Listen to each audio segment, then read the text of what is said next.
नमस्कार दोस्तों। ईरान ने इजराइल के हमले का इतना जोरदार जवाब दिया है कि इजरायली एयर डिफेंस सिस्टम धरा का धरा रह गया। ये वीडियो तेल अवीव का बताया जा रहा है, जहां एयर डिफेंस सिस्टम से मिसाइलों को हवा में ही मार गिराने के लिए फायर होता है, लेकिन तभी एक मिसाइल इस पर आकर गिर जाता है। मतलब दोस्तों, इजराइल के एयर डिफेंस ईरान के हमले को रोक नहीं पाए। इजराइल की राजधानी तेल अवीव पर 6 मिसाइलें गिरी हैं। ये जो तस्वीर आप देख रहे हैं, ये तेल अवीव की है। गाजा से युद्ध के दौरान ऐसा कभी नहीं हुआ कि इजराइल की राजधानी तेल अवीव को इतना बड़ा नुकसान पहुंचा हो। पिछले लगभग 2 साल के दौरान ये पहली बार है जब इजराइल ने सीधे ईरान की राजधानी तेहरान पर हमला किया। ईरान के 4 कमांडर मारे गए, 6 वैज्ञानिक मारे गए, ईरानी जहाजों को नुकसान पहुंचा। उसके बाद ईरान ने तेल अवीव पर घातक हमला कर दिया और इजराइल का एयर डिफेंस सिस्टम फेल हो गया। ऐसी खबर निकल करके आ रही है दोस्तों कि तेल अवीव पर जब ईरान ने हमला किया तो हमला इतना जबरदस्त था, चारों तरफ सिर्फ सायरन्स ही सायरन्स बज रहे थे। उस दौरान इजराइल के प्रधानमंत्री नेतन्याहू को सुरक्षित रखने के लिए बंकर के भीतर लेकर के जाया गया। ईरान का हमला इतना सटीक था दोस्तों कि इजराइल के डिफेंस हेडक्वार्टर को भी नुकसान हुआ है। इजराइल और ईरान के बीच युद्ध राजधानी टू राजधानी चल रहा है। पहले इजराइल ने ईरान की राजधानी तेहरान पर हमला किया, फिर ईरान ने तेल अवीव पर 160 मिसाइलें गिरा दी हैं। इजराइल और ईरान के बीच लड़ाई फिलिस्तीन को बचाने से कहीं आगे निकल चुकी है दोस्तों। अब लड़ाई इस बात की है कि इजराइल चाहता है कि ईरान परमाणु बम ना बनाने पाए। अमेरिका चाहता है कि ईरान परमाणु समझौता कर ले, क्योंकि दोस्तों दुनिया में जो देश परमाणु बम बना चुके हैं वो दूसरों को ज्ञान देते हैं, भाई परमाणु बम मत बनाओ, इससे मानवता को खतरा है। जब खतरा है तो तुमने क्यों बना लिया, ये भी तो सवाल है ना। इस सवाल के जवाब में वो कहते हैं कि हम जिम्मेदार देश हैं, परमाणु ऊर्जा का इस्तेमाल हम मानवता के लिए करेंगे। यही बात ईरान भी कहता है कि भाई हम भी तो जिम्मेदार हैं, हम भी मानवता के लिए परमाणु ऊर्जा का इस्तेमाल करेंगे। लेकिन अमेरिका, इजराइल समेत सारे पश्चिमी देशों को ये लगता है कि ईरान ने अगर परमाणु बम बना लिया तो मुस्लिम देशों का लीडर बनने की उसकी जो मंशा है वो पूरी हो जाएगी। वो प्रॉक्सी समूहों को आतंकवाद के लिए मजबूर करेगा। ईरान का पावरफुल होने का मतलब है कि खाड़ी देशों से अमेरिका और इजराइल के दबदबे का खत्म हो जाना। यही इजराइल नहीं चाहता है। दोस्तों, दुनिया में कुल 195 देशों में केवल 9 ऐसे देश हैं जिनके पास परमाणु बम है। जैसे अमेरिका के पास 5044 परमाणु बम है, रूस के पास सबसे ज्यादा 5580 परमाणु बम है, चीन के पास 500 परमाणु हथियार है, फ्रांस के पास 290 परमाणु बम है, यूनाइटेड किंगडम के पास 225 परमाणु बम है, भारत के पास 160 से 172 परमाणु हथियार है, पाकिस्तान के पास 160 परमाणु बम है, इजराइल के पास 80 से 90 परमाणु हथियार है और उत्तर कोरिया के पास भी 20 से 50 परमाणु बम है। अब दोस्तों, अगर आपको ईरान और इजराइल की लड़ाई को समझना है तो फिर आपको परमाणु अप्रसार संधि के बारे में जानना पड़ेगा। देखिए, सारी लड़ाई की जड़ जो है वो यहीं पर है। पहली, परमाणु अप्रसार संधि यानी नॉन प्रोलिफरेशन ट्रीटी, जिसको शॉर्ट फॉर्म में एनपीटी कहा जाता है। ये परमाणु अप्रसार संधि 1968 में लागू हुई। ये एक अंतरराष्ट्रीय साथ है जिसको परमाणु हथियारों के प्रसार को रोकने के लिए लागू किया गया। कहा गया दोस्तों कि अब कोई परमाणु बम नहीं बनाएगा, ये बड़ा खतरा हो। केवल 5 देश यानी संयुक्त राज्य अमेरिका, रूस, यूनाइटेड किंगडम, फ्रांस और चीन को एनपीटी के तहत परमाणु हथियार रखने की मान्यता दी गई।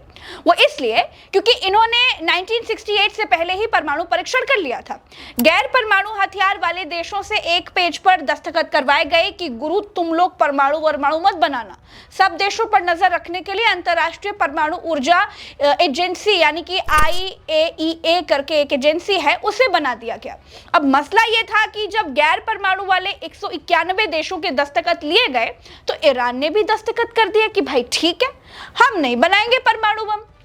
लेकिन जब IAEA की जो संस्था है वो ये कह रही है कि ईरान यूरेनियम जमा कर रहा है तो कुछ गड़बड़ है।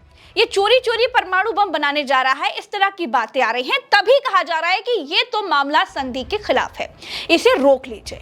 इसीलिए इजराइल हमले कर रहा है, जबकि इजराइल ने एनटीपी यानी परमाणु अप्रसार संधि पर दस्तखत नहीं किए हैं। इजराइल ने परमाणु बम बना लिया है, लेकिन वो अपने परमाणु बम पर आधिकारिक तौर पर कुछ नहीं बोलता।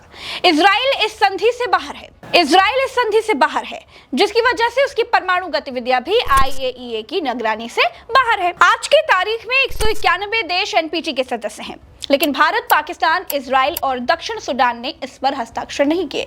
उत्तर कोरिया 2003 में एनपीटी से बाहर हो गया था। अब ईरान को पश्चिमी देश कानून के पेच में फंसा रहे हैं और ये कह रहे हैं कि आप 3.5% से ज्यादा यूरेनियम नहीं जमा कर सकते, थोड़ा बहुत इकट्ठा कर लो, कोई बात नहीं।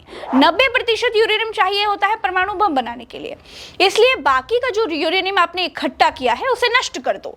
यूरेनियम सिर्फ 300 किलो ही रख सकते हो। तो ये मसला है। ईरान को रोकने के लिए इजराइल निकला था, जो युद्ध में बदल गया है, और युद्ध ऐसे शुरू हो गया है दोस्तों कि दुनिया दो धड़ों में बंटने लगी है।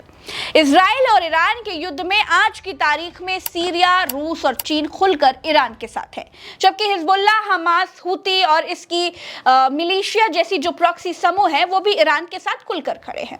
सीरिया ईरान का सबसे करीबी सहयोगी इसलिए है क्योंकि बशर अल असद की सरकार को ईरान सैन्य और आर्थिक समर्थन देता है। सीरिया में ईरानी सैन्य उपस्थिति मजबूत है। रूस ईरान को सैन्य सहायता देता है, हथियार देता है और तकनीकी समर्थन देता है। रूस ने ईरान के खिलाफ इजराइल के हमलों की आलोचना की है और चीन ईरान का आर्थिक और कूटनीतिक दोस्त है।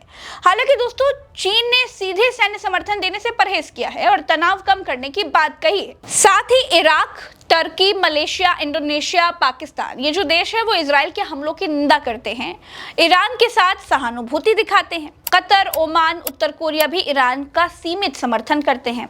कुल मिलाकर दोस्तों, ईरान के साथ खुलकर 3 देश हैं और वैसे 11 देश हैं।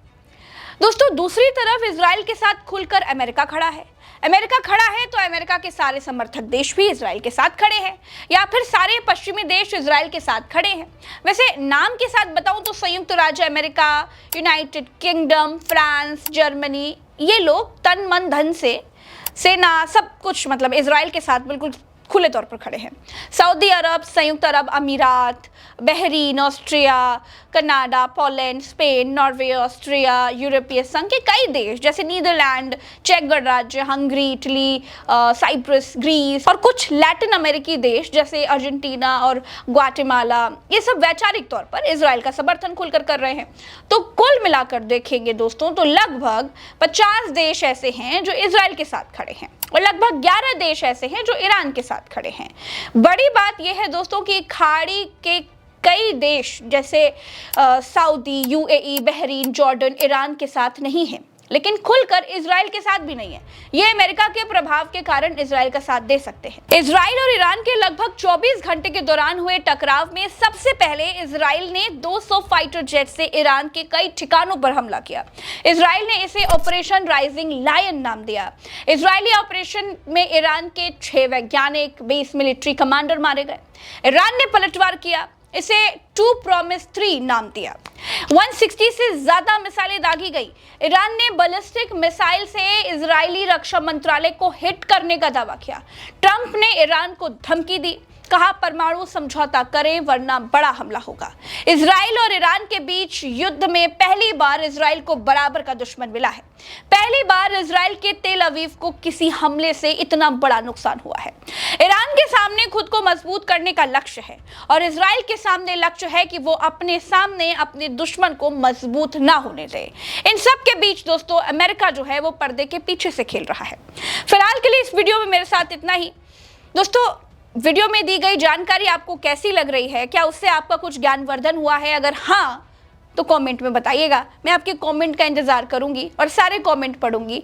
इजराइल ईरान वॉर की हर अपडेट डिटेल्स में मैं आपको बताऊंगी। प्रज्ञा का पन्ना सब्सक्राइब कर लीजिए ताकि समय पर आपको ये सारी डिटेल, सारी जानकारी मिलती रहे। तो मुझे यानी प्रज्ञा को दीजिए इजाजत। चलते हैं। राम राम तो अस्सलाम, जय हिंद।